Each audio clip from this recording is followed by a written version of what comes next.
Hello, Line Cook Nation. This is Ray DeLucci with the Line Cook Thoughts podcast. Hope everyone is doing well. Hope you all are staying safe. Before we get into this podcast, just a reminder that we will be running 40 miles in the month of October to help raise funds and awareness for World Central Kitchen. The goal is to run 40 miles to honor the 40 million meals served for COVID-19 relief. So excited to do that, inspired by this organization, and just like really excited to run with you all. So if you want to join, please DM me on Instagram at Line Cook Thoughts or send me an email at linecookthoughts@outlook.com. Also, if you're watching on YouTube, please leave a comment, hit the like button, subscribe. Putting out more videos weekly on these interviews that I do. I love doing these podcasts and just excited to have video content for you all. My guest today is Jasmine Chacon. She's a 27-year-old co-owner of La Chingona Taqueria in St. Maarten. And on the podcast, we talk about a lot of different things, from the adversity she faced when she was coming up and wanting to cook on the hotline, but despite being a female and being told she maybe shouldn't be there, she persevered and did that. Running her own business and opening it up right before COVID started, and running this business of a taqueria serving Mexican food that she grew up eating from her father's cooking. This idea that when she grew up, her family really didn't teach her Spanish because they didn't want her to fit into a certain stereotype. But then she ended up wanting to embrace that culture and cooking in that culture, and how not knowing how to fluently speak Spanish is kind of a roadblock at sometimes. And I just really thought Jasmine's story was really cool. I think she shares a lot of unique perspectives. And just to see someone running their own business, forging through with all the obstacles she's faced in the last year alone, and even before that, I just think it's super awesome to hear. So I really think there's a lot of value in this podcast. If you're in the food industry, I think it shows someone who's just keeps pushing and who just keeps believing in themselves beyond anything else. And I really love Jasmine's story. So I hope you all enjoy it. And here we go. Cool. Welcome to the podcast. Thank you for having me. Of course. If you just want to start out by introducing yourself, that would be great. My name is Jasmine Chacon. I own a small taqueria on the island of St. Martin in the Caribbean. Nice. Awesome. Well, thanks for coming on the show. I just some background to the audience. I had shared one of your quotes on Line Cook Thoughts on the page, and I just thought it was really impactful. And I was like, hey, like, I'd like to learn more about this person. I saw that you had your own business, and so yeah, I just want to start out by asking like how you got into the food industry. For sure. I've been a line cook since I was about 15, and Okay. I got into it. My first job was folding pizza boxes at a mom and pop place for like minimum wage as a high school job, and I really liked watching the cooks make the pizza dough and the way they made the sauces from scratch, and it reminded me of like cooking at home with my dad. So I asked to get a position as a sauce maker. And as soon as I was given the position as sauce maker, I have not looked in any other direction since then. So just full blown Nice. food. Awesome. What was food like for you growing up? Extremely rich. So I'm Mexican American, but I Okay. also have family backgrounds from the Philippines. So we eat really heavy, a lot of meat, a lot of stews, and basically the living room was for watching TV and the kitchen was for everything else. So Okay. we did growing up. My whole life has been centered around food and family and sharing the experience of both. Nice. What are some dishes that you remember growing up that you enjoyed? My dad used to make pretty often carne de chile verde with chicharron in it, and I used to love it because the stew would be going for like an hour and a half, 2 hours, and right before we served, I used to get a sheet of chicharron and break it myself and put it into the stew. So at the last second, so that it was still crunchy when you served it. And I know that seems so small, but like just being able to be like the final touch of like, Yeah. right out, it was great. That was definitely one of them. And then we had this meal from the Filipino side where you roast pig nose in an oven until it's crispy, like a chicharron, and Hmm. you marinate vegetables and vinegar, and then you serve that over white rice. And that is probably still to this day one of my favorite dishes from growing up. Those both sound so good. Um, so what? So obviously you started out like you said when you were 15. What kind of led you into owning your own business? Like what was your career path from 15 till now? To be honest, where I'm at now, if like 18-year-old me was talking with me now, she would have never have imagined I would own a restaurant, let alone something that's so close to my heritage. I'm a smaller person, and so I didn't really get a lot of opportunities to be on a professional line until later in my career because of a lot of factors that happen within a kitchen, mostly male dominated. So when you go for an interview, it's always like, oh, well, we don't want to waste a pretty face on the back of the house. Let's see, there's a hostess position for you. And so a lot of restaurants didn't take me seriously as a cook until I was about 19. I caught a break. And as soon as that happened, I flew through the ranks. Like I went from a commie to dessert and salad prep to forcing myself onto a line position when one of the men got sick, and I held my own there. And my what really shifted me is the day that I became an expediter at a higher end restaurant here on the island. I just knew right away that like leadership on any kind of scale is exactly what I want to do. I want to help people grow and to become the best versions of themselves. And I feel like a lot of chefs don't help their smaller counterparts be the best version of themselves. So yeah, I figured I'm sick of working for everybody else. I'm gonna work for myself. Yeah, Yeah, I and that's mean, kind of how I got here. Just no, that's totally fair. What you mentioned like kind of up until you were 19, kind of the stigma that you were facing of working in the kitchen as a female cook, as someone who was maybe deemed not able to be on the line. What advice would you give to someone that is in your position now, or that someone that's in your position where you were at that age? Like, what advice would you give to them? I would definitely say don't ever stop being the warrior that it takes to be a line cook.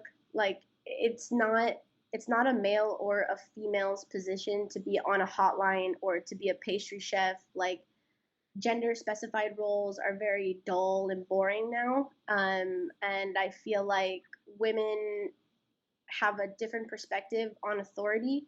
So when I work for an executive chef who's female, it's a lot calmer of an experience versus when you work with a male executive chef for the most part, not all the time, but for the most part. And I think that just you as a young person who's facing that form of discrimination and not being accepted into a position that you really want, just keep being a warrior. Keep putting your foot down and letting them know that I am here and this is what I want. And I'm not going to back down until I get what I want. And eventually, people will start to respect the drive that you have, and you'll get your foot in the door, but just don't quit. Do not let people make you feel small. Yeah, no, I mean, that's really obviously really good advice. And as someone who's a male in this industry, obviously, I didn't experience something like that. So thank you for, sharing that. Um, now that you're your own business owner, do you ever, has it ever been hard as a business owner in kitchens to break that stigma? Like, obviously, you would run your kitchen in a certain way, but is it hard to keep that stigma out of a kitchen when you're running it? In regards to the Like if someone comes in and they have been in the industry and they haven't had, or they've been in positions where they're kind of just like, where it's been like the norm for that long to be that way, how do you as a leader kind of make sure that stays out of your kitchen? Well, I think one of the bigger things is I do have one employee that, so I work my hotline and I have like an auxiliary line cook who Hmm. helps get through the shifts and who's there for mise en place. And she's also a really good companion when everything is hitting the fan.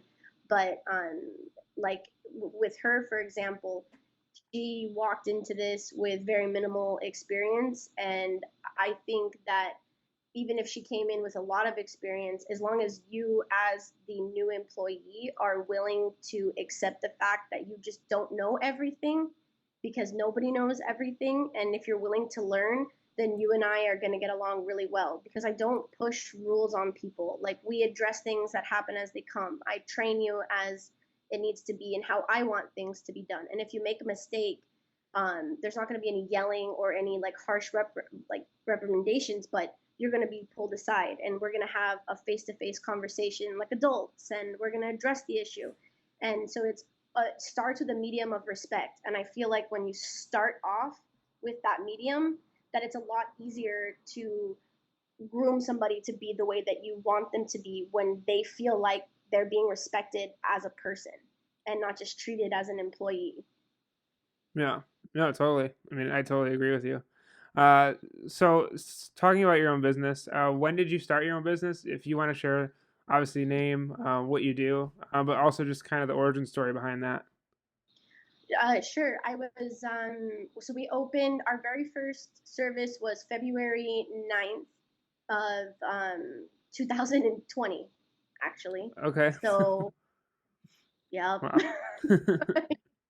Didn't last long. We were open for I think about a month and a week before COVID shut us down, but we got some good experience under our belts. So we're really new. We really haven't even been open for a year yet, and we started off as a food truck, and the food truck was a lot of fun. But reality of it was my husband and I were both in the service industry, and he tended bar at the airport on the island, making pretty good money. And my salary was okay, so we were living on that. And he decided to save all his tip money, and for a wedding. And Nice. once he saved up X amount of money, I realized that weddings were a bunch of crock, and 30K or 50K or whatever crazy amount of money people spend to have a bunch of family members there that I don't talk to anymore. So I figured let's open a business instead. And Okay. there's there's a lack of authentic Mexican food on this island. There's one other restaurant who does a higher end menu, which is excellent. It's a total date night spot for us. The whole company is owned by Mexicans. They employ Mexicans. The cooks are Mexicans. Everything has that really home flavor. And then there's a bunch of other people who do Tex-Mex, and it's not that I'm putting Tex-Mex down because there's every style for everybody, but Yeah. like I missed my dad's style of cooking. So I started to cook for the staff who worked under me at the restaurant I was at. Like our staff meals turned into burritos and into sopes and into enchiladas with Spanish rice and things like that. And my husband told me, well, if we buy a food truck, why don't we do Mexican street food like in Cali, California, where I'm from? And I Hmm. thought that was great. And so I started to develop recipes, and our slogan is tacos de mis padres, which is very true because a lot of the recipes are my father's. Okay. Well, my own rendition of my father's but Yeah. but but yeah, a lot of it is a family based stuff, and we take a lot of pride in that concept. So we haven't been open for long, but it's been incredibly scary and exciting at how fast we caught traction down here. The taqueria is called La Chingona, which, depending on what type of Spanish you speak, could mean a range of different things. Okay. And we kind of like it that way because it invokes conversation. It gets people, poking fun or having their comments when they come up to the window. And yeah, so La Chingona, our logo is bandida. She's got her pistola on the side and a real badass, if I'm allowed to say Yeah. that. Okay. Could you explain more as to who that is in the logo? To be honest, it was just like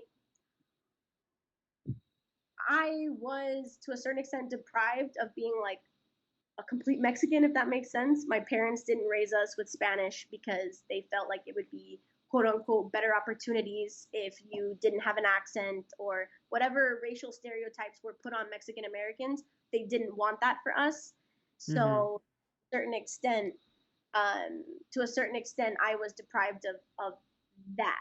So Chingona, La Chingona, our logo, she is really like who I think I could have been if I was allowed to be fully submerged into my dad's culture the way I wish that I was. Like a Okay. real tough, you know, can do whatever she wants, can wake up in the morning and scare the devil himself by putting her feet on, like just somebody who can also be relied on, and just every quality I'd ever want to be as a woman in business, and just everything I put into that concept. So she is the badass that I can be, or at least I can pretend to be for a little while.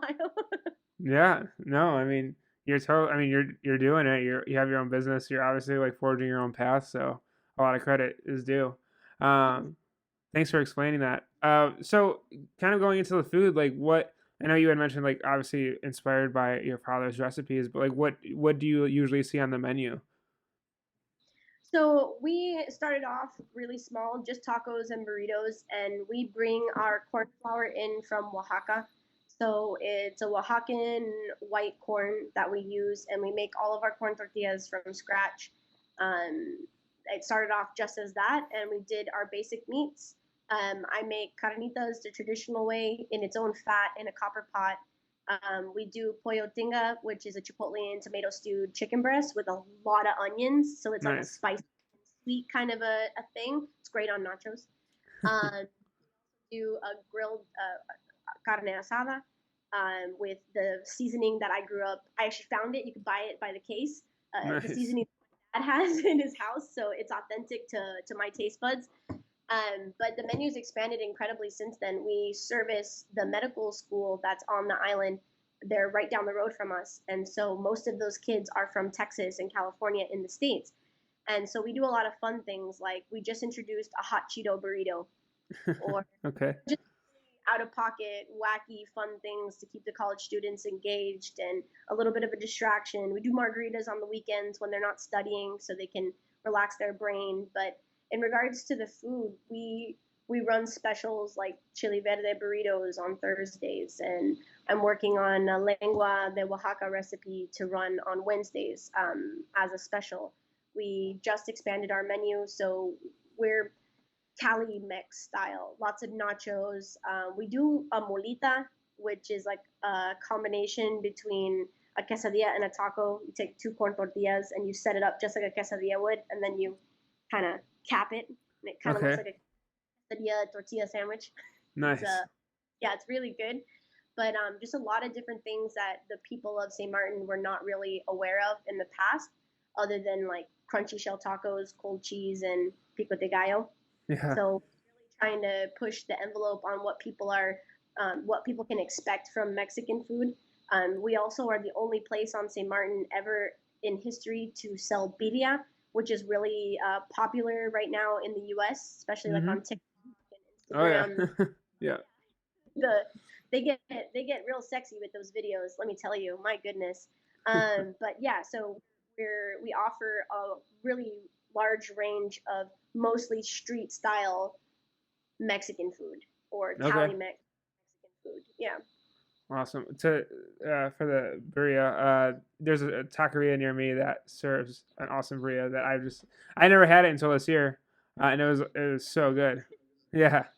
A lot Um, of and actually they do a birria quesadilla where it's like the meat with the quesadilla, and they still give you the with broth and yeah, yes, it is. that's really good. I don't know if that's like cheating because it's like a quesadilla instead of like the actual authentic taco, but it's super good. Don't even feel like it's cheating because that's one of our most popular birria items is the birria quesadilla with the consomme on the side. So we also sell it, and I would not feel guilty about eating all that cheesy, greasy, delicious ever. Yeah, no, it's super good. Want to go back to you're getting your like how you're importing your flour. Why flour from that region? Like what about that for your tortillas like is so important that you import it? So, well, one biggest factor is with living on an island that is not self sustainable, most of what's on our grocery shelves is imported from other countries. Hmm. So, most of it comes from Europe or from the US, and then we get a lot of meat products from Brazil. So, in order for me to keep up with a demand where there is no market, like there's no market for Mexican foods products, there's not I can't just buy cactus at the supermarket the way I could at home to run as a special. I have to import that. So when we went looking for corn tortillas, originally we weren't going to make them ourselves. We were just going to buy them by the case and send them out that way.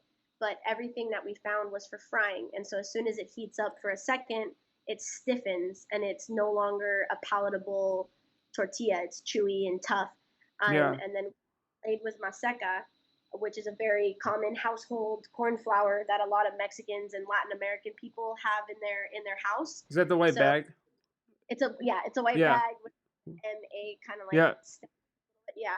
So we Yeah. played with one and we liked it, but we ended up going to Mexico for a trip because we love going to Mexico, and we were eating some corn corn tortillas straight out of a tortilleria, Okay. and I that like what we're missing is that fresh kind of just the freshness of it.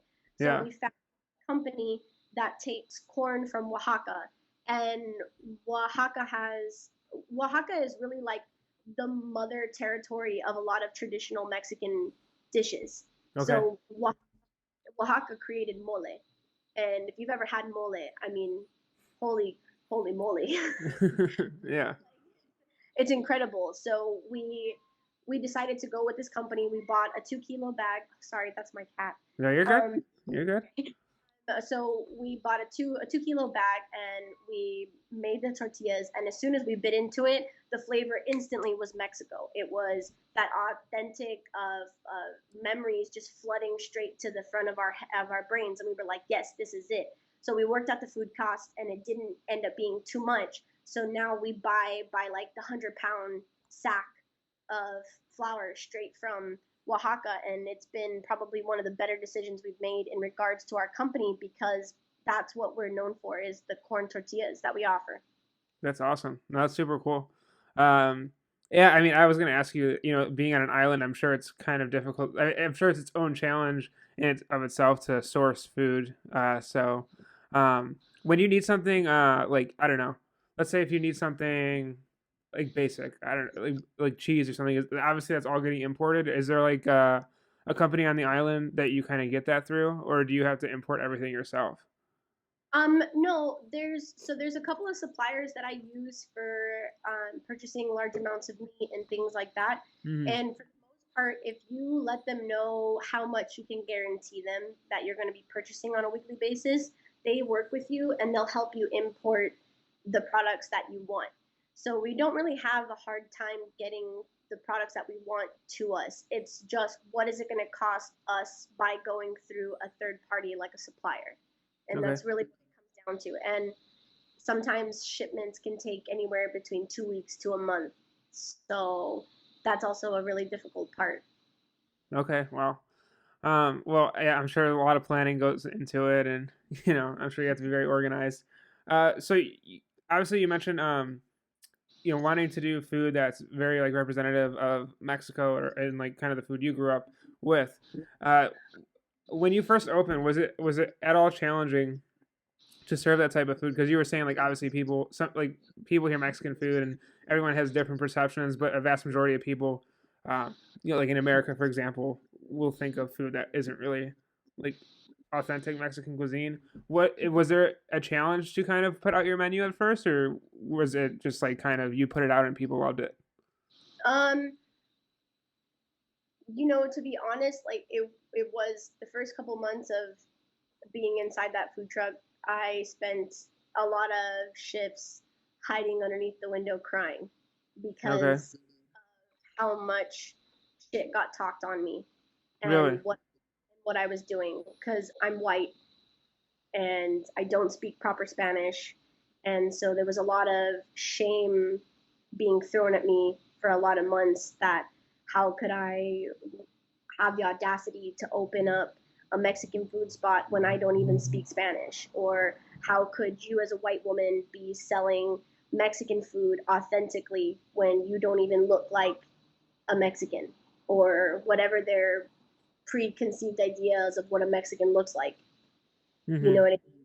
And then from the local community side, Old El Paso is a big product down here that gets sold. It gets sold very often. Taco seasoning, the shells, the cheese, the everything. It's like the whole kit to make your Taco Tuesday night happen is in the shells. Mm-hmm. So trying to convince the local community that there is stuff, that there's more to Mexican food than hard shell tacos with cheese and tomatoes on it that you can have a taco that doesn't even have dairy products in it and it still be super delicious, or that yes, you can put, minimal inside of a burrito and it still tastes delicious. You don't need to deep fry it and smother it in sour cream. If you want me to do it, I'll do it and I'm gonna charge you for it, but it's not necessary. So yeah, at first we did face a lot of difficulties trying to get people to feel confident with, one, the food that we're selling, but mostly two, to be confident in the people who they are buying this product from. Yeah.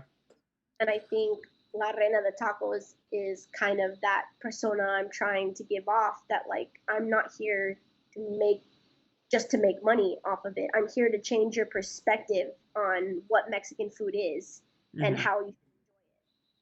Yeah, I mean, that's totally. I can totally see, why you want to do that. And you had mentioned, as growing up, like and if you remind me, where are your parents from? So my mom's from the States, but my dad's family is from Chihuahua, Mexico. Yeah. So yeah, I mean, d- it's just I don't know.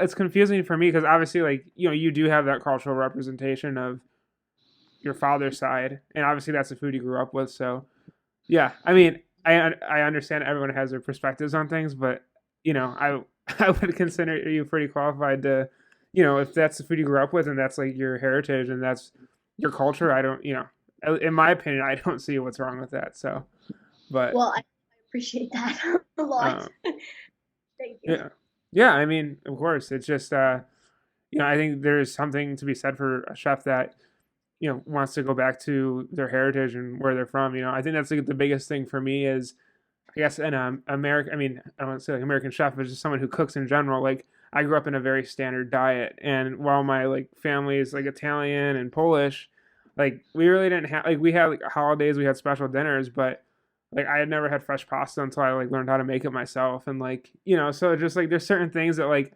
I crave and I go look for and I like go search out, and so I think it's cool, and yeah, I mean, you just got to do what not yeah, you got to do what's best for you and what you find passion in. And so that's your passion. I think I think it's awesome.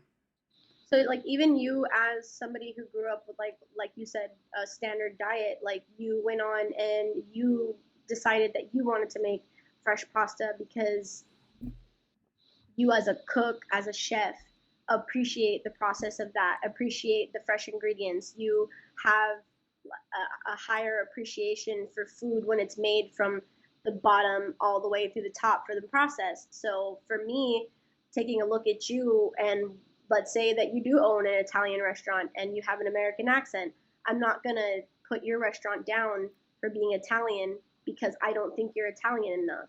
If you love food and you're passionate about bringing really, really fresh ingredients to people's plates, and every plate that you put out is a part of you, whether people think that or not.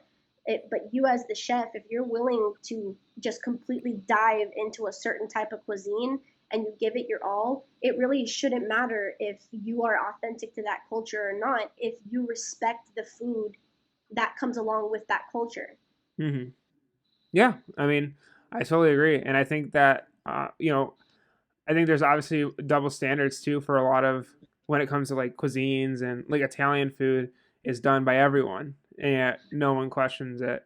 Um, but obviously, like someone like yourself who does have Mexican heritage, maybe what obviously like didn't maybe cook in Mexico like starting out, but obviously like you put that work in. It's like, yeah, there also is those double standards and inherent biases that are in the food industry. So I think you just got to push for yourself and like I said, do what makes you passionate. But it's definitely interesting though, and I just found that interesting because at the end of the day, like I feel like, and you're trying to be authentic to your culture. You're not like you said, like you're trying to introduce people to cuisines that you're also probably exploring or that you enjoyed as a kid growing up with your dad. And so I think that's like I don't know, I think that's super cool. Thanks. Yeah, it's been one heck of a journey so far. The short time that La Chingona has existed on this little island. Yeah, like I said, I saw like your page and I saw like, the business. I wasn't sure how old it was. You have a good amount of followers on like your business page, so I was like, yeah, I'd love to just learn more about it. And I thought it was cool being on the island because I think it's such I imagine there's probably so many different, I'd say challenges that you face being on an island, like you said, whether it's sourcing or just, whatever. Like, honestly, for me, that was like the first big question is just how do they source product? Because Yeah. I'm sure it's such not how I know it happens, but like just ordering product for a restaurant, like when I was managing in Chicago was a hassle. I can't imagine like Waiting for things to waiting a come in. month. Yeah. So that's interesting. What chefs do you look up to now? The airport is very close to us. I apologize. No worries. Um, I mean, I feel like this is everybody's answer, but I've been in love with the concept of Anthony Bourdain since I was a wee lass watching his TV shows, and his book Kitchen Confidential was the first book I ever bought for myself in regards to like a kitchen book. Nice. Um, That was my first kitchen book I read too. really, yeah, Yeah. it made being a line cook sounds so freaking exhilarating, and it totally he wasn't wrong. Um, but no, I definitely in regards to being a chef and being a like just a good quality person, definitely Anthony Bourdain is somebody I really look up to. But there are there's a God, I don't even think I want to say this. There's an English woman who basically paved the way for every Joe Schmo in the U.S. to cook Mexican food authentically in their houses, and her name was Diana Kennedy, and she was an English woman who married a Canadian, I believe, and they both lived in Mexico. And her, as a housewife, completely submerged herself in the Mexican culture. And this is again why I'm saying that, regardless of where you come from, if you have respect for the culture and respect for the food, you're doing it authentically. Hmm. And she has just been this forerunner of writing kitchen cookbooks for just little tiny Puebla home cooks who need somebody to write these things down and to expose the rest of the world to these really, really awesome recipes. She fell in love with a culture and a food, and she went out of her way to make sure that everywhere across the world knew that these types of dishes existed. Yeah. And anybody who's willing to cook a lot of these dishes, which some of them involve a lot of rougher items, like not a lot of people eat cow tongue or the cheek or stuff like that. And it's such a palatable thing when you do it the way that a lot of these recipes, that a lot of these Puebla cooks do it for their families at home. So I think she herself wasn't actually a chef, but as a writer, she did a lot to expose the culture that I'm very proud of. Nice. And regardless of her roots, I think she did a really, really, really good job. So, yeah. Awesome. Cool. Well, thank you for sharing that. Um, so it was obviously I really enjoyed the interview. Enjoyed learning more about you and kind of your business. So now that you've been on the podcast, you're talking to a group of chefs, cooks, people in the food industry. I like to call them the Line Cook Nation, but obviously it's a lot more than that. So now that you've been on the show, what does it mean for you to have spoken to a bunch of people in the food industry who just want to learn and connect with each other? Well, since the original post from your Instagram, I was like overwhelmed with a lot of joy to see how many people were even willing to follow me.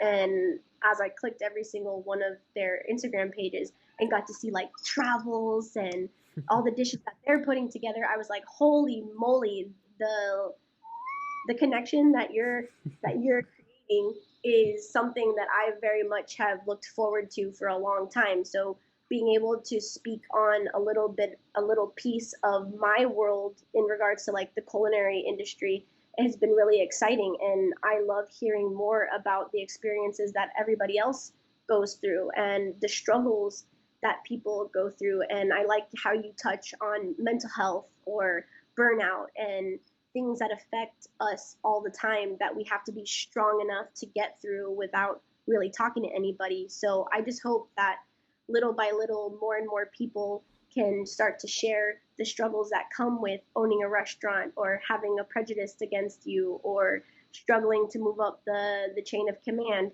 So I'm just really grateful to be a part of a community that is really supportive and super, super, super awesome and creative. And yeah, I just really, really appreciate it to everyone. Awesome. Well, thank you for sharing those kind words. And yeah, it was grateful to have you on. If you just want to share where people can find you on social media, anything like websites for business, anything like that, feel free to do so now. Sure. So our Instagram for the Taqueria is at lachingona.sxm. And then my Instagram is La Reina de Tacos SXM, little side thing. And you guys are always more than welcome to come and visit the island of St. Maarten. We are the friendly island, and we would love to have everybody here to enjoy the beach and some tacos and just some really good times. You can always reach out to us and just have conversations if you ever have questions about what it's like or you just want to talk. Pretty good listener. Awesome. Well, Jasmine, thank you so much for coming on. Thank you, Ray. I really appreciate you having me on the show. I really, really appreciate it. Yeah.